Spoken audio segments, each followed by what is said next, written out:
But so this is my story, well, at least my staff and skill shortage story.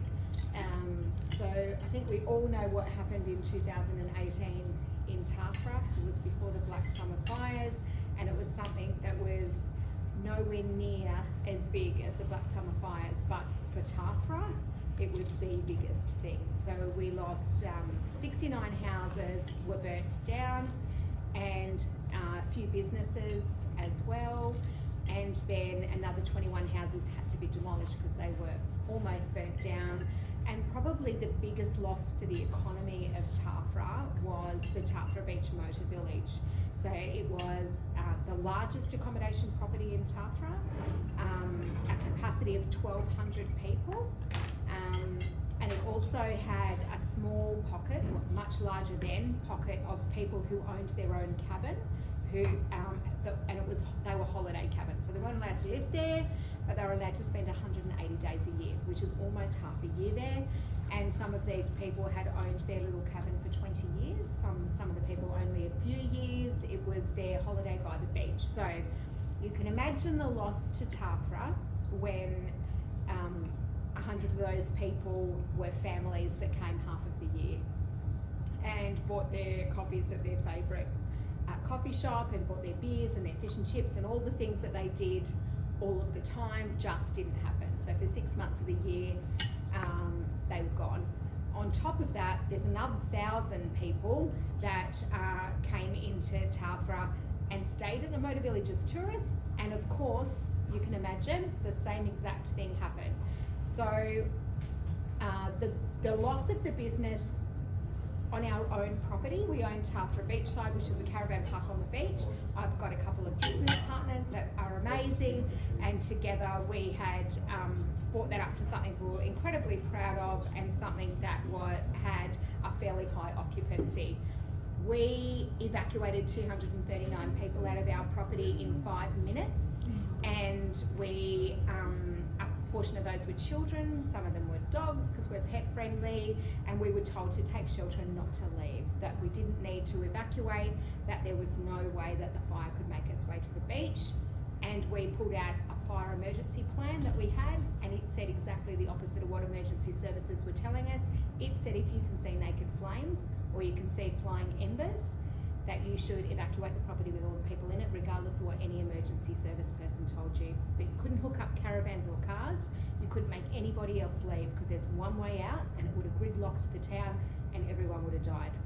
So we made everyone leave their caravans and everything, and we ran them along Tathra Beach, and that is a story for another day, but we got them all out alive. We sustained $1 million worth of damage in our property, but the property across the road, which is the Tathra Beach Motor Village, sustained $5.5 million worth of damage. They fought their insurance company for 3 years and 1 month. They didn't get any money. They lost their house and their property and their cattle station in the Black Summer fires the next year, and they struggled so much to try and get the motor village back open again. But the biggest problem was because more than 60% of their property had burnt and there wasn't a lot left, they had to then comply with brand new legislation. So what it meant was they had a holiday park with 50-year-old infrastructure that they now had to make compliant with today's legislation.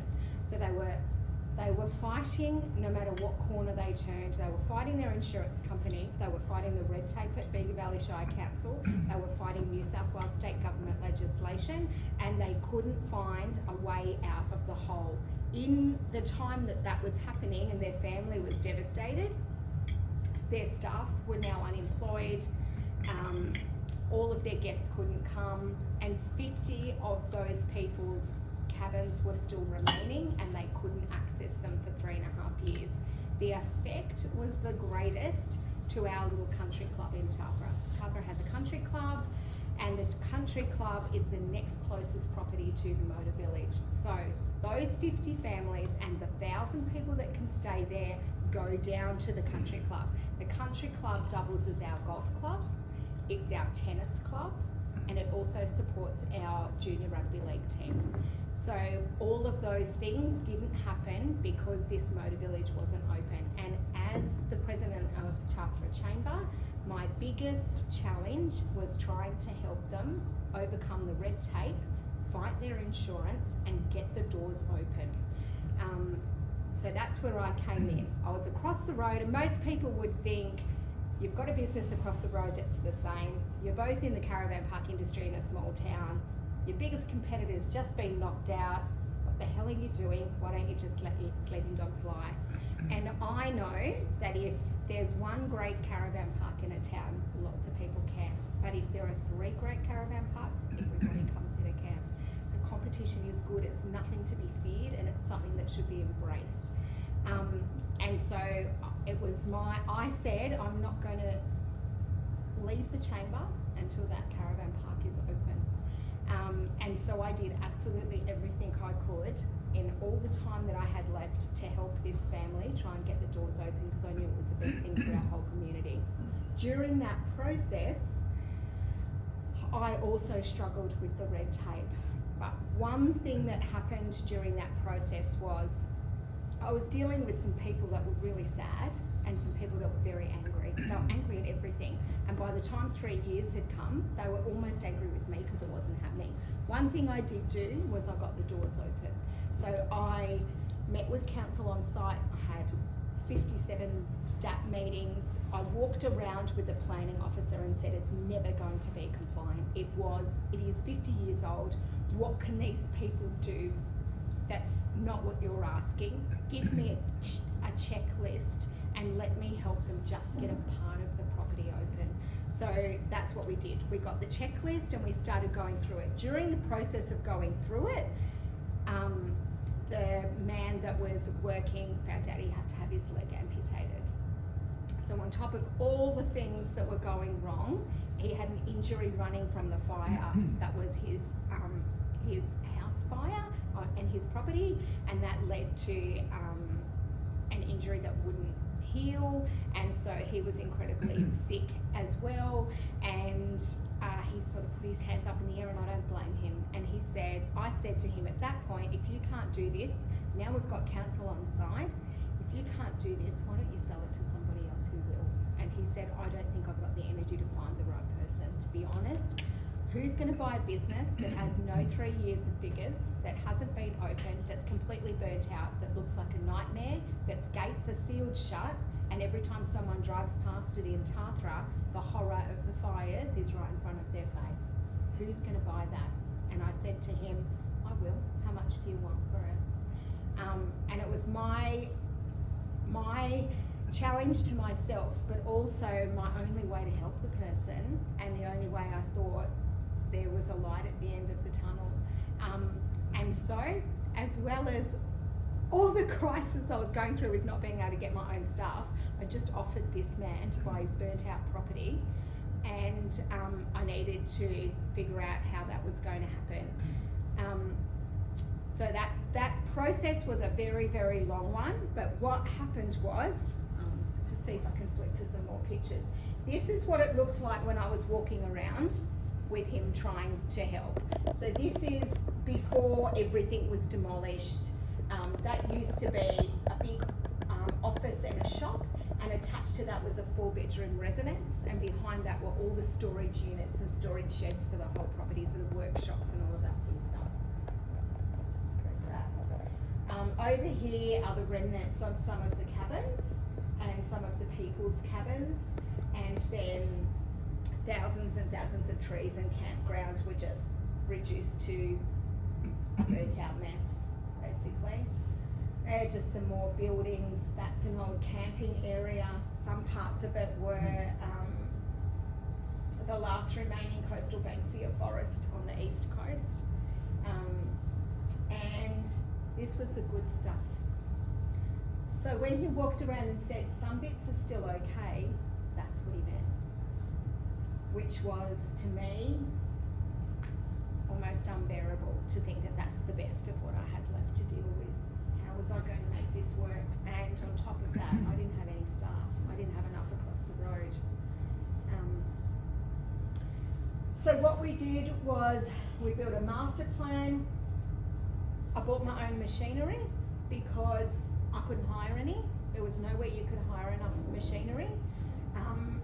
And then I needed some staff. And some of the staff that we had in our own property said, oh, I've got a ticket to use one of those. I can do that.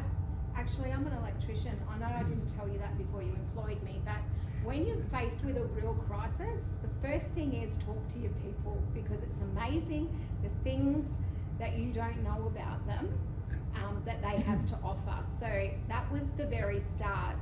And when we started working with these bits of machinery, that's my 11-year-old labour over on the other side. Everyone's going to go home from this and go, I need to find some 11-year-olds. When I got in there, when we got in there and we started the machines and we started clearing up, we realised what an enormous job it was. So this property is 800 metres long, so it's almost a kilometre long, and it's about 580 metres wide, so it's half a kilometre wide. And the first thing was there were months and months of removing burnt out debris. On top of that, so we started digging, we bought the equipment. We realised quickly that it didn't matter how many tickets the staff across the road had, there was no way we were going to get this thing open. And if we didn't get it open by Christmas, I just blew every life saving and my house that I'd remortgaged to buy this business off this man to try and help Tathra. So I quickly had to think outside the box, and the first thing I needed were trades. So we thought we'll just get in all our labour. And it took me 2 weeks to figure out there wasn't a single trade in the Sapphire Coast that was able to work for me that year. There were no plumbers, there were no electricians, there were no builders, no carpenters, no painters, there were no trades. Our trades were gone. Tathra still hasn't rebuilt all of its homes, and it's been 4 years now, tomorrow, I think. And then we lost 21% of our homes in the Bega Valley in the next fires. Those homes haven't been rebuilt yet either. On top of all of that, we're trying to build homes to bring people into the town. So every single trade in our region is exhausted, and they are working double time, and there is no way any of them are going to come and work in a little old caravan park and clean up mess. So I needed to try and think about how I could get these trades in. And then we wrote a plan of all of the labour that we needed. All the labour we thought we'd need to get clean, all the labour we thought we'd need to open, all the labour we'd need to rebuild, and then how are we going to run this place afterwards. So I wrote an ad and I put it in. We thought about all of the places that might be available. Where could we get a trade from? Where's the closest trade? Where would be the closest person to bring in? How can we get staff? How can we attract them to the coast? And this was on the 1st of September. That machine went in there. We got the keys on the 30th of August. So on the 1st of September, the delayed settlement when we lost 4.5 months of clean-up time, and I had to move really fast. And the only thing I could think was, in the news a couple of days before, it said that all of the staff were being forced off the mountain. So all of the staff on the snow that go there every year, that then go and get a summer job, were being forced off the mountain 2 months early. So they'd lost their contracts, and I thought that could be an opportunity for me. So I wrote an ad. Yeah. COVID. Yeah. They were forced off the mountain for COVID. They closed the resort a month early. I wrote an ad and I put it on the notice board in Jindabyne, so the Jindabyne Facebook page, and I didn't write that I had a job. I thought, first of all, when they get a job on the snow, why do young people go to the snow every year? What lures them to the snow besides snowboarding? What is it that's there? And I know a lot of it is that they meet up with people that they were there with the year before, or it's something that they do and they love their day off where they snowboard, but they work really hard. They don't get much time to snowboard. But one thing that they do get is accommodation, and another thing they get is meals, and a lot of their costs are covered. So besides the fact that they don't get paid huge sums of money, but they get time off to play and they get accommodation. So the first thing we did on our own was we took the first 3 cabins that survived this and we renovated them ourselves. We worked morning, noon and night. That's my son with Johnny Watkins painting my colour scheme on the wall so I could choose, and I couldn't choose. We put these colours up because we had a vision which was to bring it back to basics, embrace the beautiful bush. During the whole cleanup process, we found a cultural site, so we had to bring in Aboriginal Land Council, and we thought, let's embrace our cultural site, let's rejuvenate the land, let's make this little seed grow again, and let's bring it back to the beautiful place that it once was. So while I was doing that, I chose a colour scheme that was an eco colour scheme, and in the end I just like the whole lot, John. Just give me 1,000 litres of each one of those colours, and that became our colour scheme for everything. So we painted these little units, we pulled up the floor, we cleaned them all up, and they looked really cute, and we thought, aren't they nice? They're the first thing we've got to let out, but we're not. We're going to stop letting them out, we're going to give them away for free. So the ad said free accommodation on the beautiful Sapphire Coast, right on the beach, with time to play. Who wants a job? And that's how I got my first person. It didn't advertise a job really, it really advertised a lifestyle, and the other thing it did is said you're going to be cared about, and guess what, you don't have to find a house when you get here.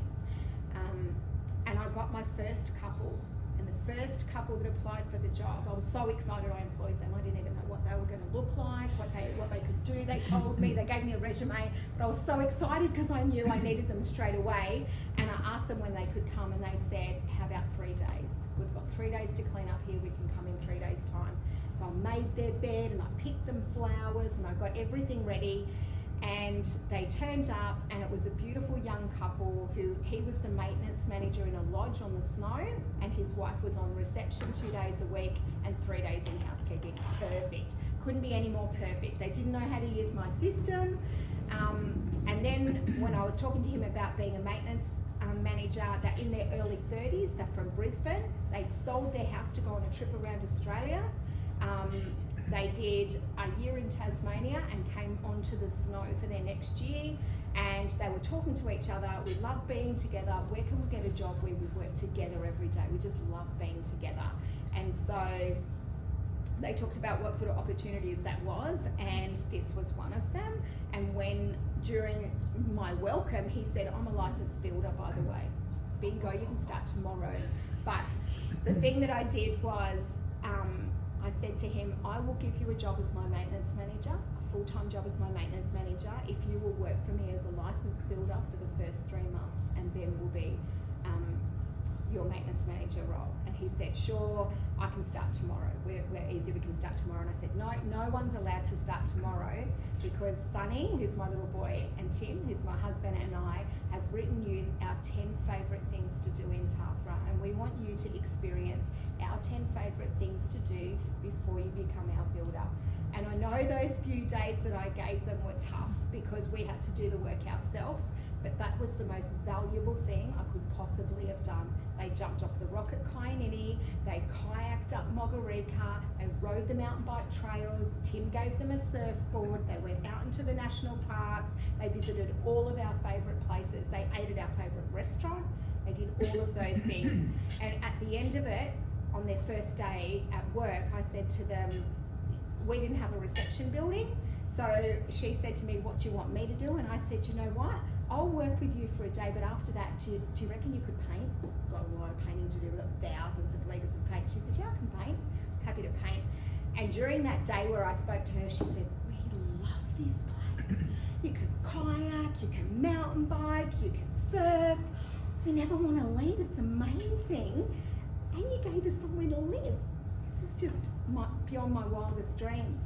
And then we got a phone call from another couple that saw the ad. And it turned out that they'd worked in the same lodge as this couple. So I gave them a job too. And they arrived 3 days later, and that gave us time to do up the next unit, make the next bed, write the next itinerary, talk to the next couple. He was a plumber. It sounds like a fluke and an accident, or that I'm lying, but I promise you, he came and he was from England, an Australian permanent resident who's applied for his citizenship, who's married to a girl, who's a marketing manager, and was running a resort on the snow. It just sounds too good to be true, but when I was talking to him, he said, in England, I'm a licensed plumber. But when you become a plumber in England, you have to be a builder first. So you become a builder, and then in your apprenticeship, you major in electrical, plumbing, you choose your major. So I had another builder who majored in plumbing, who brought with him a wife that was capable of running anything. So they did their 4-day itinerary, and we sent them on their little adventure, and then they came and joined the team. And slowly from that, the word got out, because I said to them, I'll pay you your first week's pay while you're kayaking and going on the mountain bike trails. I'll give you your first week's full pay, but I want you to spend 4 days of it having fun. But you have to promise me this. You're going to tell every single person on the snow about it. You're going to Facebook, Instagram. You're going to send it home to mum. You're going to let me live stream with you in it. And they were cool. They were the best marketing I could possibly have got. From that, I bought 13 staff from the mountain within 2 weeks. I had a full-time painter who was a licensed painter. I've got 2 electricians. We've got the plumber, the builder. So our trades were sorted. We had all the trades we needed, but they all had all the skills to become permanent staff, and none of them had a hang up. They all were just working as lifties or working cleaning units on the snow. That's what tradies do in winter. Because young people have changed the whole I need bricks and mortar. Young people, millennials, now want the big adventure. That's way more important to them than owning a house or owning a block of land, is owning an adventure. So we promised to give them an adventure and pay them to have it, as well as look after their accommodation needs. Now, not every single person is able to provide a house for their staff. And I know that I was fortunate to be able to think outside the box, but I still took accommodation that was going to be my first accommodation. My first amount of revenue opening this business was taken away and given to someone as staff with no pay. So we made no money from that. But it made me start thinking about all the shops that are in our town and all the shops that are in the whole Sapphire Coast that have unused office spaces above them, or uninhabited places, or how many people own a beautiful property and own a business in town that they could easily put a granny flat in the backyard of. Let's get rid of the red tape and let's think outside the box. To 1, house the people that need the jobs and have the skills, and 2, make them feel loved, because when you make them feel loved and you give them an adventure, they never want to leave. Anyway, that's my message. I'll keep flicking through so you can see. We moved a little donga, which I called them dongas, but it was an old sort of damaged cabin, and we pulled it into a spot because there was no office. There was nowhere I could welcome anybody. The floor fell through. The roof fell in. It was the ugliest thing you've ever seen in your life. And behind the desk that I started to set up was a toilet that leaked through the floor. So these are our 2 beautiful young guys. This is my husband Tim here, but this is the first person I employed, Maddie, who's a licensed builder, with my UK dude Cooper, who is a builder majoring in plumbing. So they fixed the plumbing issues, they fixed the whole bit. They turned this ugly little donga into a beautiful little reception area, and they started renovating all of our cabins that were burnt out. So we used our colour scheme, we built decks and awnings, we cleaned up all the mess, we only painted kitchens, you know, and we refurbished things, bought in beautiful furniture, laid new flooring. But these guys did all this. These 13 tradies renovated our whole property, and then we started building things. What could we possibly build before Christmas? Well, we certainly couldn't build cabins. The only thing we could think of doing was tents, and they fitted with our theme anyway. So they went on to do this, and the girls had all the fun shopping. Go on here, here's your budget, find me all the boho millennial type groovy stuff you can, and they had an absolute ball doing this. They took photos, we cleaned up the camping areas, all the animals came back. We removed 3 kilometres of barbed wire.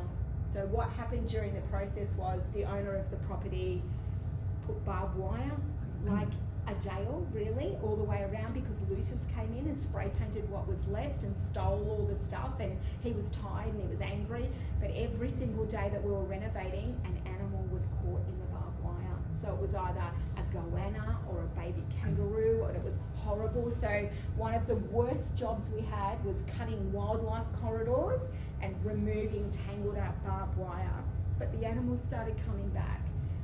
And so all of a sudden, this thing that was really ugly, do I just click on that?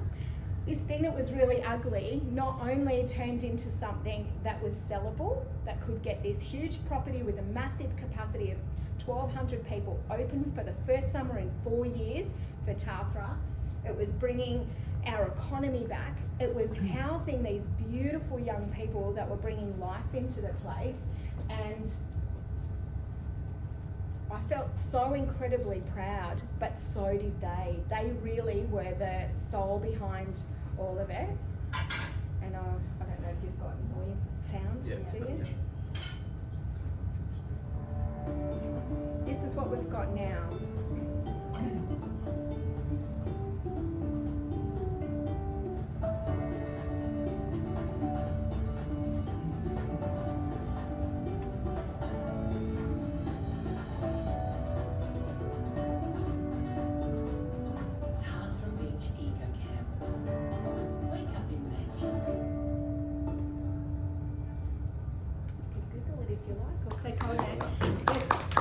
My staff were all the models. My staff were cameramen. My staff are the most integral part of this business. My staff made this dream come to life. And this was at a time that it was so crucial in my other business where I thought I was short-staffed. Now, this team have joined forces with my other team, and they spend time in my other property, working with my other team, learning from them, and none of them want to leave. The worst thing is, I keep getting more, and they keep saying, can I have that cabin? Can I have that one? I want to live over there. So I can't house them all, but I do know that the snow this year is your biggest opportunity to get the most amount of people that are highly skilled, that have already left their homes, whether it's Western Australia, Brisbane, wherever they've come from, that are 2 hours from you, and they're on your doorstep, and they're easy to lure. Thank you, Carmen. And on that note, I'm going to hand over to Nigel. Cool. Because seriously, Carmen, you inspire me every Seriously, time. I'm going to cry. Every time you open your mouth, you inspire me. And I think I try and do things that are good for the community and whatever, but I just sit around and think, I wish I was more like Carmen.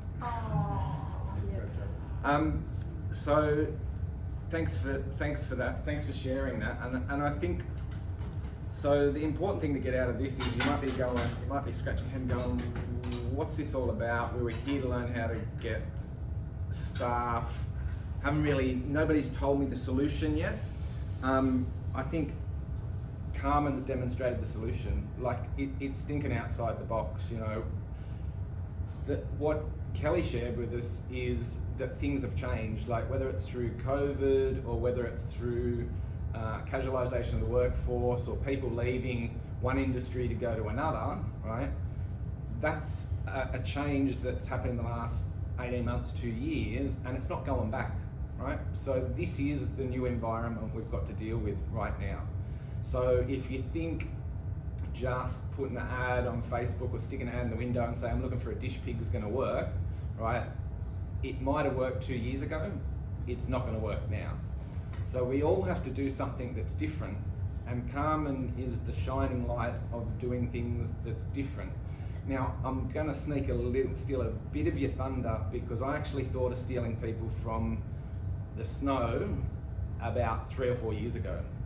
And we've been working on this plan gradually, you know, like as you know, in a chamber, you're a volunteer, you've got a job to do, at least 1 or 2 real jobs to do that pay the bills, and then you've got a family and all that stuff, and a volunteer, and you can have as much enthusiasm as you want, but trying to find the time and the resources to get that done is what's difficult. So we have got a plan, and it's been coming through the pipeline for the last couple of years, but it's going to come into fruition this year. So it's a little bit convoluted, but hear me out, because 2 years ago we applied for funding to get money to run an event on the October long weekend at the end of the ski season. And my idea was, so it's called Thor, like Thor out, T-H-A-W, Thor out. So I worked in the snowfields for 2 or 3 seasons when I was in my early 20s. It was a long time ago. But I know at the end of that season, right, people want to go somewhere warm and enjoy and, you know, let your hair out, because when you're up there working, you're working on snow, you don't get a chance to go away, you know, and in fact, the reason I ended up moving to Merimbula was because at the end of a ski season, I came down here and saw it and thought, wow, this is a pretty cool place. And 15 years after that, I ended up moving here. So my experience was from the snowfield as well. That's how I found out about it. So I know that the people, as we say, younger 30-somethings, 30-somethings, they go to the snow, they go for an adventure. At the end of the year, at the end of the season, they do one or two things. They either go back to where their family is in Queensland, Western Australia, whatever, or they keep the adventure going and they go to Japan for the season or overseas or wherever they want to go. But they don't just go back to a normal job. They keep this adventure going for as long as they can. And so what we've got to do is, what Carmen said, we've got to sell the adventure. We've got to sell to all those people there, the next adventure after you finish on the snow is in Merimbula on the Sapphire Coast. And we know it's a good product. Like, we're not competing with, you know, it's not like we're doing a hard sell. You come off winter, you come down here at the end of the ski season, you're going to go, wow, this is great. So the first thing we're doing is we're doing this thing called the Thor Festival, which is basically Oktoberfest with another name. We're going to have on the Saturday, we'll have a night up at Kitty's, okay, which is the new place at Club Sapphire. They're going to put on, so Mitch Naden, who's a local celebrity around this parts and's got lots of friends up in Thredbo, he's going to put on a night there on the Saturday night. On the Sunday, we're going to have Oktoberfest. It'll be an afternoon event. And then on the Monday, they're going to have a beach recovery party, which will be sponsored by Raging Bull or something like that. And they can all go down and have their break and rolls and watch some surfing and stuff like that on the Monday morning. But the second part of this, because we know if we get them here, we want to sell them the idea that you can stay around and get a job as well. So the second part of this, which we're going to tie in, will be a Jobs Expo. And the Jobs Expo will run on the Saturday afternoon at Club Sapphire before the first night event. So we're already talking with a whole range of job providers, and you know, whether it's APM and the jobs networks and local jobs thing. And we're going to put on a Jobs Expo for the Saturday, and that'll be not just an event, but there'll be a lot of promotion for that as well. So what we're going to do is all throughout the ski season, throughout winter, we're going to be promoting, come down here for the Thor Festival, and while you're here, check out the Jobs Expo, because there's a great opportunity. Your next adventure is down on the Sapphire Coast. So that's all starting to come together. It'll be on the October long weekend. And the other thing which I'm really excited about, because a lot of the time you go, it's a great idea, how are we going to sell it, or where's the money come from to promote it? About 3 weeks ago, we got approved. I put in an application to Google for Google Ad Grants as a not-for-profit organisation, and we're successful in getting it. It's worth $13,000 worth of advertising a month for free. So we've got an enormous, that's a hefty budget that we can throw into advertising anything that we do for the Chamber, but we'll be putting into the Jobs Expo and the Thor Festival, and we'll be putting all that money into the Jindabyne and Snowy Mountains to get people to come down here. So that's the reason I said it's taken a while coming, because we got the money 2 years ago to run it last year, but we couldn't because of COVID.